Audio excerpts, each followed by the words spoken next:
Dans la presse, c'est bien sûr avec Hélène Frade. Bonjour Hélène. Bonjour Damien. Et avec notamment la une ce matin, les spéculations sur un possible accord donc, entre États-Unis et Iran qui serait prêt à autoriser les navires à franchir le détroit d'Ormuz en échange d'un assouplissement des sanctions. Le Washington Post fait état d'un protocole d'accord qui prolongerait le cessez-le-feu de 60 jours, le temps que les deux parties parviennent à un accord mettant fin définitivement à la guerre.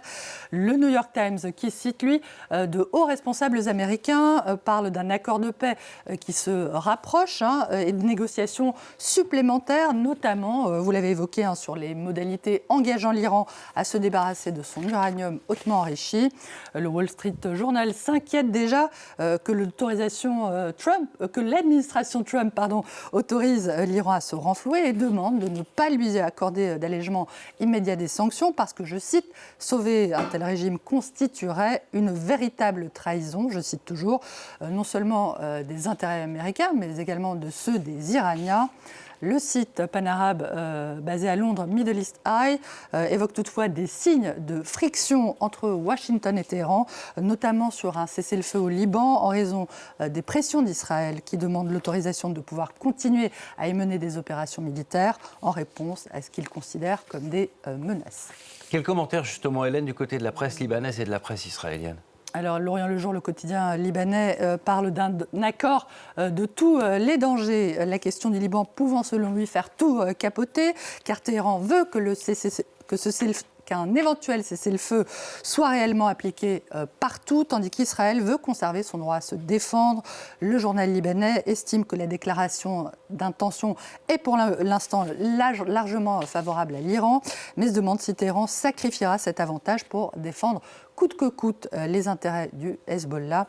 Inquiétude au Liban et inquiétude toujours en Israël, où le Jérusalem Post cite des responsables israéliens mettant en garde contre un mauvais accord, c'est-à-dire ne permettant pas aux Israéliens de répondre aux principales menaces représentées par Téhéran, au-delà de son programme nucléaire.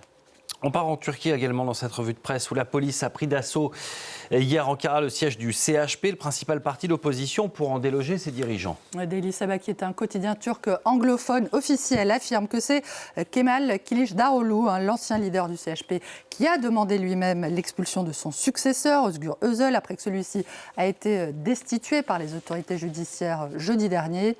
Une décision qui a également été suivie dès le lendemain de la fermeture en pleine année académique de l'université privée Bilgi d'Istanbul, présentée comme par Libération comme l'emblème d'une Turquie libre et tournée vers l'Europe. Alors Recep Tayyip Erdogan est revenu sur sa propre décision cette nuit, mais Libé voit dans tous ces éléments une poursuite du virage autoritaire du président turc. Erdogan ne reculera devant rien pour se maintenir au pouvoir. Voilà ce que pense le Frankfurter Allgemeine Zeitung, qui se demande s'il est judicieux que l'Allemagne continue à courtiser Ankara, qui est membre de l'OTAN, pour en faire un partenaire privilégié en matière de sécurité, alors que, je cite, la Turquie se transforme de plus en plus en autocratie. La prochaine présidentielle turque est prévue pour 2028, beaucoup pensent qu'elle aura lieu plus tôt, mais au moment du dépouillement, le résultat sera peut-être déjà joué, surtout après ces derniers jours, écrit The Guardian. Et en France, la présidentielle, elle aura lieu l'an prochain. Le Rassemblement national est toujours donné en tête des intentions de vote selon les sondages. Oui, le RN assure même que son programme est déjà prêt, malgré l'incertitude sur le sort judiciaire de Marine Le Pen, la chef de file du RN, qui devra être fixée le 7 juillet prochain. En attendant, le Parisien aujourd'hui en France propose un petit tour d'horizon des sujets sur lesquels Marine Le Pen et Jordan Bardella expriment des sensibilités différentes, comme on dit pudiquement au RN. Alors il y en a pas mal, de la règle d'or budgétaire aux retraites, en passant par le pouvoir d'achat ou encore sur la politique sociale, avec Marine Le Pen qui récuse le terme d'assistanat alors que Jordan Bardella l'emploie fréquemment. Alors, à quoi ressemblerait une éventuelle présidence RN ?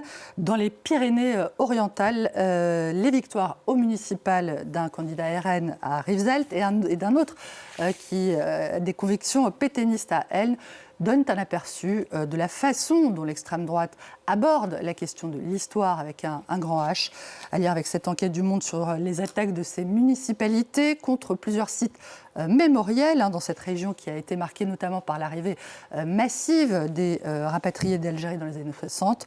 Une page de l'histoire sur laquelle le parti de feu Jean-Marie Le Pen a toujours construit son implantation locale et cherchait aussi à la récupérer en cultivant la nostalgie de l'Algérie française comme ciment mémoriel.